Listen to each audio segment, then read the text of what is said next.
Hello, now we're going to look at part 2 of installation, servicing and element and membrane replacement in a standard combination filter housing.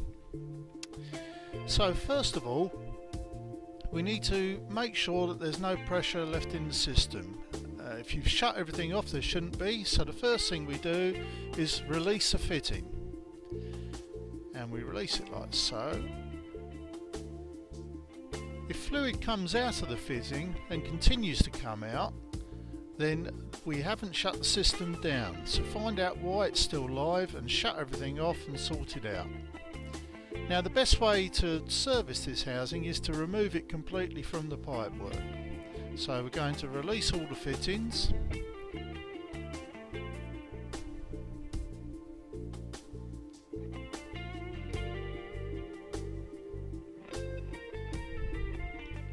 Once they're released, just undo the fittings.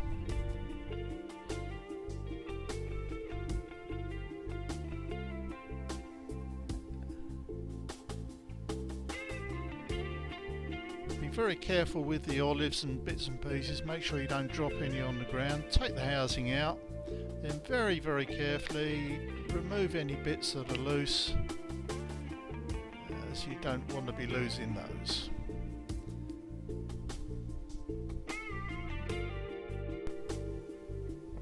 When servicing filter housings, it's always best to have the right equipment, and for this purpose we have our housing service kit, which contains all the bits you need: a brush, a O-ring pick, a set of instructions, a lint-free cloth and a pot of silicone grease.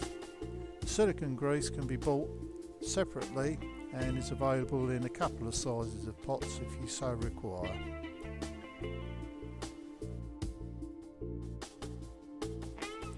First job to do on the filter housing is to change the filter element. So grasp the housing very tight and try and unscrew the bowl by hand. It should come undone. Shouldn't be any need for a spanner if it's been serviced properly the last time. So unwind the bowl gently remove it, then get yourself a bit of cloth or paper, wrap the nose of the bowl up good and tight and put it down out of the way. Now take the housing, unscrew the element retainer and take the old element out. Discard the element, put the element retainer down, give it a good clean up, then have a look inside the head, make sure that there's no dirt or anything in there. If it's all okay, put the element on, then wind the element retainer up, and then when it touches the element, give it 3/4 to a full turn to tighten the element up.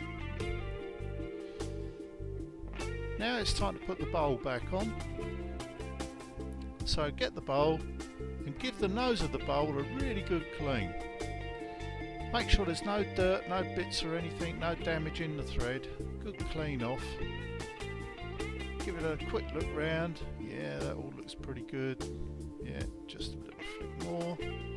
Right, now it needs greasing up. We recommend using a silicone grease. We use this, or you can buy it from our service kit.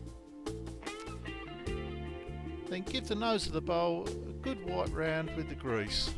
Make sure all the way round, plenty in the thread, that's it.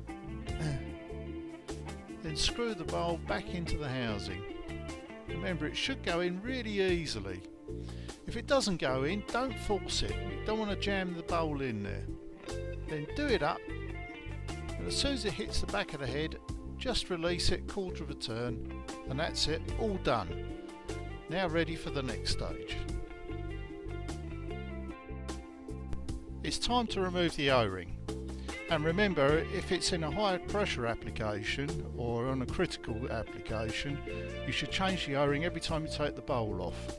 Now using an O-ring pick, put it underneath the O-ring and just give it a little flip up. You don't need any force at all, so you don't damage the head in any way. Now have a quick check round the thread and round the O-ring groove, make sure everything's okay, and then give it a good clean out with a nice clean bit of cloth or a clean bit of paper. clean all around the thread and around the O-ring groove, just to make sure that you get all of the dirt out and there's nothing that's going to stop it sealing up when we come to change the O-ring. When replacing the O-ring, make sure the O-rings are all okay, then push it as far as you can into the housing with your fingers, then just gently with your O-ring pick just slide the O-ring round into the proper groove. Remember, on these housings there's a groove at the back of the thread which you don't want, and then there's a groove behind it as close to the back of the head as possible, which is where the O-ring should be sitting.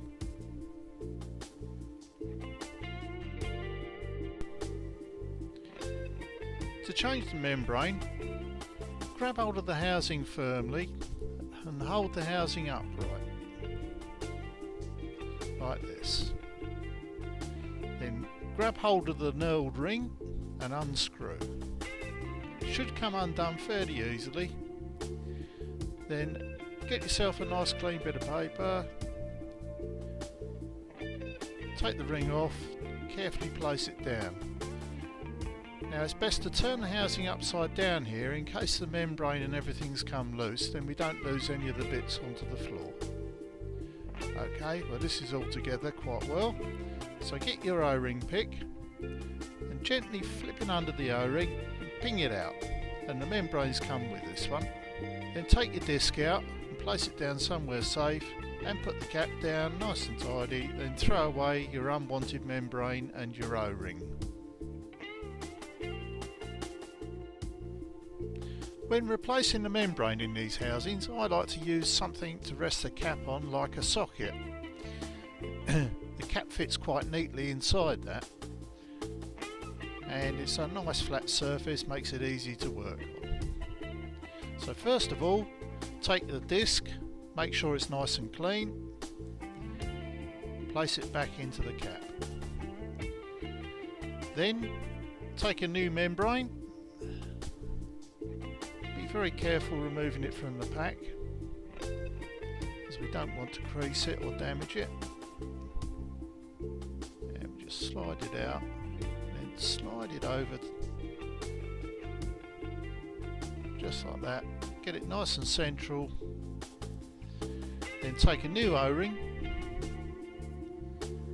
place it over the membrane, push it down firmly all round. That's it, all ready to go back on.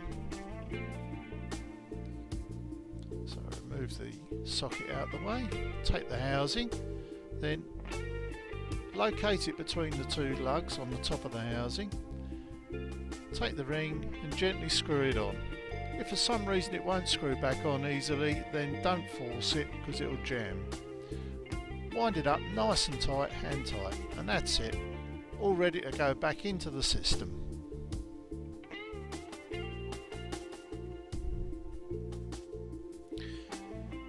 We're ready now to put the housing back into the pipework. So first of all, gather together all the bits and pieces that we need to have on there, the nuts, the olives and the bits and pieces, and start putting them back on. Remember, be very careful, don't want to lose anything. Make sure we hold everything in place. Then take the housing, slot it back into the pipework,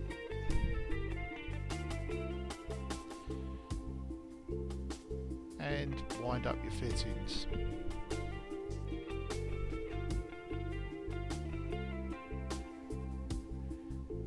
When you've got them so you can't do them any further hand tight, nip your fittings up.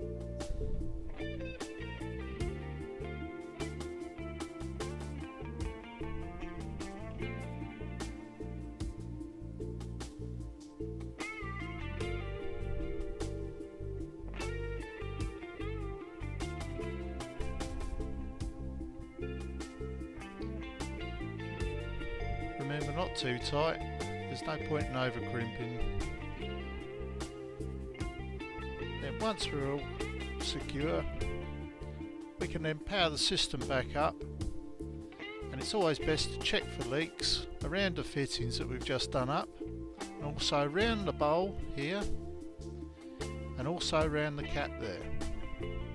If all's okay, then the system's all done and we're ready to go again.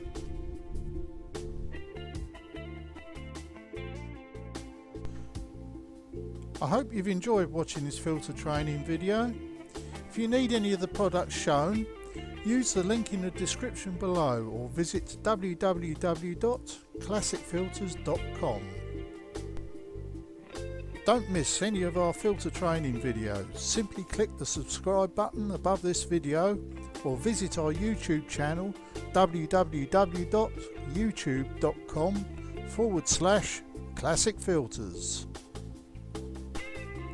Finally, if you have a question or if there is a particular product or procedure you would like covered in our next video, please put it in the comments below. Oh, and please don't forget to like this video.